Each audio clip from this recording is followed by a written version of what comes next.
Welcome to CSS with Ahmed. Today we are covering one of the most classic CSS essay topics in international relations. Nations have no permanent friends or enemies, only permanent interests. The statement, nations have no permanent friends and enemies, they have only permanent interests, is one of the oldest and most enduring principles of international relations, often attributed to the doctrine of political realism. It captures the idea that a state's foreign policy is ultimately guided not by sentiment, ideology, or historical loyalty, but by its core national interests, security, economic survival, and strategic advantage. This essay examines the theoretical basis of this realist principle, traces its application through global and regional examples, and evaluates its relevance to Pakistan's own foreign policy choices. Alliances shift because interests endure while sentiments do not. Understanding this is essential to reading global and regional politics. Here is the full outline we will cover. 1. Introduction. 2. Understanding the concept of national interest and realism. 3. Historical and global evidence of shifting alliances. 4. Why interests outlast friendships in international relations. 5. Implications for Pakistan's foreign policy. 6. Criticism and limits of pure realism. 7. Conclusion. Under historical and global evidence, we will look at the US-Pakistan Cold War alliance and its later cooling. US-China relations, from engagement to strategic rivalry. India's evolving ties with Russia and the West. Gulf states recalibrating ties with global powers. Post-Soviet realignments in Eastern Europe. Shifting Pakistan-Afghanistan relations across decades. Under why interests outlast friendships, we will explore anarchic structure of the international system. Economic interdependence over ideological alignment. Domestic political and security compulsions. The absence of a binding global enforcement authority. Changing balance of power among states. Technology and changing strategic calculations. Under implications for Pakistan, we will discuss diversifying strategic partnerships beyond any single power. Balancing relations with China, the US, and Gulf states. Prioritizing economic diplomacy and connectivity. Managing regional relations with India and Afghanistan pragmatically. Strengthening multilateral and regional engagement. Building long-term institutional capacity in foreign policy planning. International relations have long been shaped by a single, recurring truth: alliances rise and fall, but the pursuit of national interest remains constant. The phrase, widely associated with 19th-century British statesman Lord Palmerston, reflects the realist school of thought, which holds that states act primarily to secure their survival, power, and prosperity in an anarchic international system. From Cold War alliances to 21st-century strategic partnerships, history offers repeated evidence that cooperation between states is conditional, not permanent, and is renegotiated whenever interests change. Sentiment and ideology may color the language of diplomacy, but interest remains its underlying logic. Let us define three key concepts.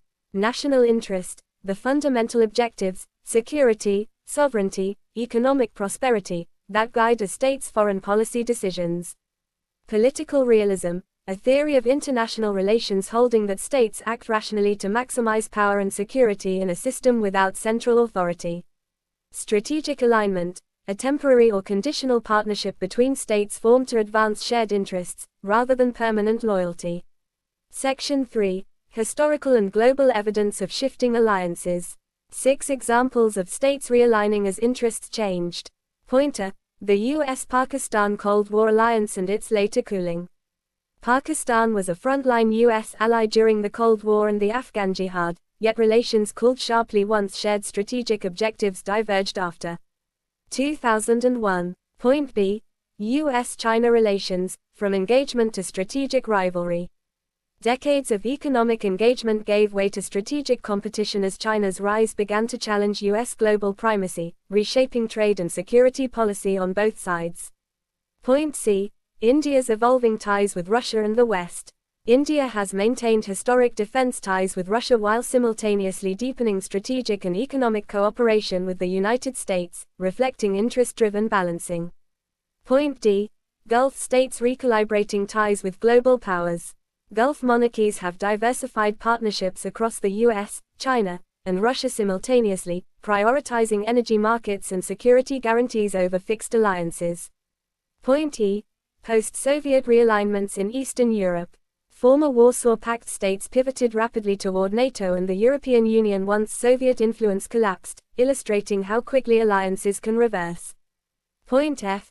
Shifting Pakistan-Afghanistan relations across decades. Pakistan-Afghanistan ties have moved between cooperation and tension repeatedly, driven by changing security concerns rather than fixed historical friendship. Section 4. Why interests outlast friendships in international relations. 6 structural reasons alliances are conditional, not permanent. Pointer. Anarchic structure of the international system. With no central global authority to enforce commitments, states must continuously prioritize self-preservation over fixed loyalty. Point B. Economic interdependence over ideological alignment. Trade, investment, and resource needs frequently override ideological or historical ties in shaping modern state behavior. Point C. Domestic political and security compulsions. Changing governments, public opinion, and internal security threats often force a reassessment of existing international commitments. Point D. The absence of a binding global enforcement authority. International agreements rely on voluntary compliance, making them easier to abandon when national interest dictates otherwise. Point E. Changing balance of power among states. As the relative power of states rises or declines, alliances are recalculated to align with new strategic realities. Point F. Technology and changing strategic calculations. Advances in cyber capability, weapons technology, and connectivity continuously reshape which partnerships best serve a state's security needs. Section 5. Implications for Pakistan's foreign policy. 6 priorities for a diversified, interest-driven strategy. Point A. Diversifying strategic partnerships beyond any single power. Reducing over-reliance on one major power protects Pakistan from sudden shifts in that power's strategic priorities. Point B. Balancing relations with China, the US, and Gulf states. Maintaining functional ties across major powers allows Pakistan greater flexibility in pursuing its own interests. Point C. Prioritizing economic diplomacy and connectivity. Trade corridors, energy partnerships, and investment ties offer more durable foundations for cooperation than political sentiment alone. Point D. Managing regional relations with India and Afghanistan pragmatically. Interest-based engagement, rather than purely historical grievance, offers a more constructive basis for regional stability. Point E. Strengthening multilateral and regional engagement. Active participation in regional and global forums helps Pakistan diversify its diplomatic options beyond bilateral dependence. Point F. Building long-term institutional capacity in foreign policy planning.